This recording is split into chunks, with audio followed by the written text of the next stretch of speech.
Graphotherapy మనం hand writing ఎలా చాలా ఇంపార్టెంట్. ఎందుకంటే ఇది ఒక చెట్టు రెండు కొమ్మలు లాంటిది. ఇది గ్రాఫోథెరపీ కొమ్మ గ్రాఫోథెరపీ.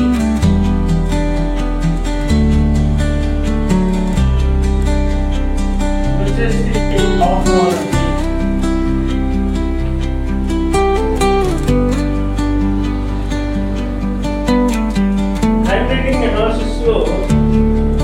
మనం గ్రాఫోథెరపీ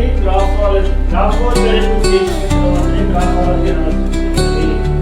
గ్రాఫోథెరపీ మీన్స్ బేసిక్స్ మనం ఇక్కడ ట్రీట్మెంట్. గ్రాఫ్ అంటే రాయడం,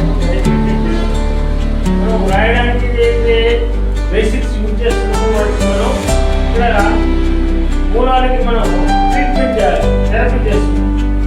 థెరపీ ఎప్పుడైతే జరుగుతుందో అప్పుడు ఆటోమేటిక్గా మనం ఈ గ్రాఫాలజీ అనాలిసిస్ అనేది మనకి ఈజీ అవుతుంది. కాబట్టి మనం ఈ గ్రాఫాలజీ గ్రాఫోథెరపీ సైన్స్ ఇది ఒక చెట్టు రెండు బొమ్మ లాంటివి. గ్రాఫోథెరపీ ద్వారా మనం మన యొక్క సైట్ మన యొక్క యాటిట్యూడ్ను చేంజ్ చేసుకోవడానికి మనకు గ్రాఫోథెరపీ ఉపయోగపడుతుంది. అలాగే గ్రాఫాలజీ అనేది అనాలిసిస్ చేయడం వల్ల మన యొక్క నేచర్ హ్యాండ్ రైటింగ్ బట్టి మన యొక్క స్థాయి అంటే సైకలాజికల్గా మనం ఎలా ఉన్నాం, మనం ఎంత స్ట్రాంగ్గా ఉన్నాం, ఎంత వీక్గా ఉన్నాం, దీనివల్ల మనం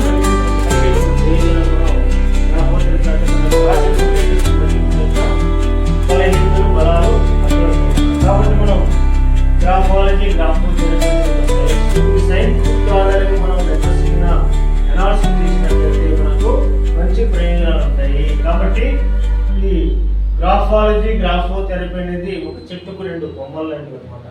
కాబట్టి మనం శ్రీ స్కూల్ ఆఫ్ హ్యాండ్ రైటింగ్లో మనం ఈరోజు గ్రాఫోథెరపీ గురించి మాట్లాడుకుందాం.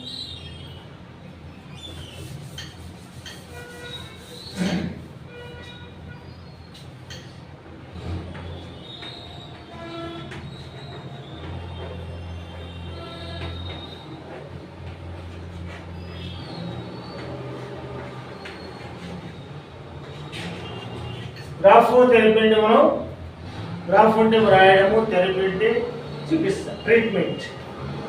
గ్రాఫ్ అంటే వ్రాయడము, థెరపీ అంటే చికిత్స. వ్రాయడానికి మనం ఉపయోగించేటువంటి బేసిక్స్ ఏదైతే వాటికి మనం ట్రీట్మెంట్ చేస్తున్నాం.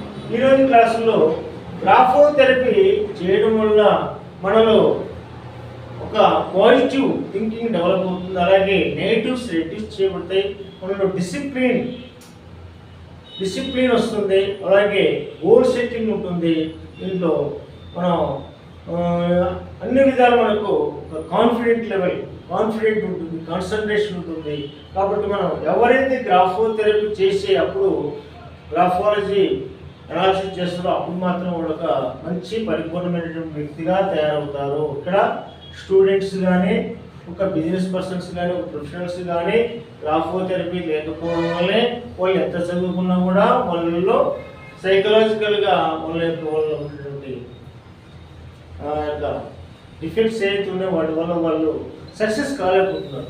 కాబట్టి మనం గ్రాఫోథెరపీలో మనం first standing line, sleeping line, right slant, left slant, అలాగే round curve, left half curve, right half curve, up curve, down curve.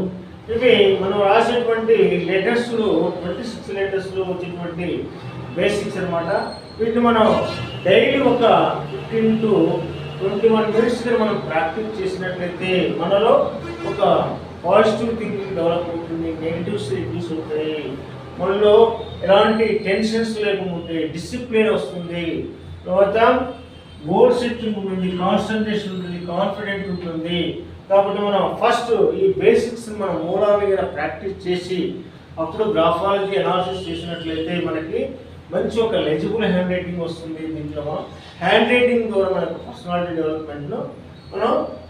Development చేసుకోవచ్చు అనమాట. కాబట్టి స్టాండింగ్ లైన్, స్లీపింగ్ లైన్, దీన్ని ఫార్వర్డ్ స్లాంట్ అంటారు. దీన్ని లెఫ్ట్ లెఫ్ట్ బ్యాక్వర్డ్ స్లాంట్ అంటారు, round కరువు, left of కరువు, రైట్ ఆఫ్ కరువు, అప్ కరువు, డౌన్ కరువు అని చెప్పేసి ఇవి బేసిక్స్ ప్యాటర్న్స్. వీటిని థెరపీ చేయాలి, వీటిని ప్రాక్టీస్ చేయాలి, అనర్స్ అంటే ఎక్సర్సైజ్ చేయాలి. చేసి అప్పుడు వీటిని మనం వివిధ డిఫరెంట్ టైప్స్ ఆఫ్ ఎక్సర్సైజ్ వీటిని మనం చేయొచ్చు అనమాట. చేసినట్లయితే అప్పుడు మనకు ఒక మంచి చేంజ్ అనేది మనలో కనిపిస్తూ ఉంది. ఒక్కొక్కదానికి ఒక్కొక్కటి మీనింగ్ ఉంటుంది అనమాట. Change your hand writing, change your life. కాబట్టి లెటర్స్కు గ్రాఫ్లో థెరపీ చేయడం చాలా ఇంపార్టెంట్. కాబట్టి మనం బేసికల్గా లెటర్స్కు బేసిక్స్ మనం గ్రాఫ్లో థెరపీ చేయాలి. ఓకేనా?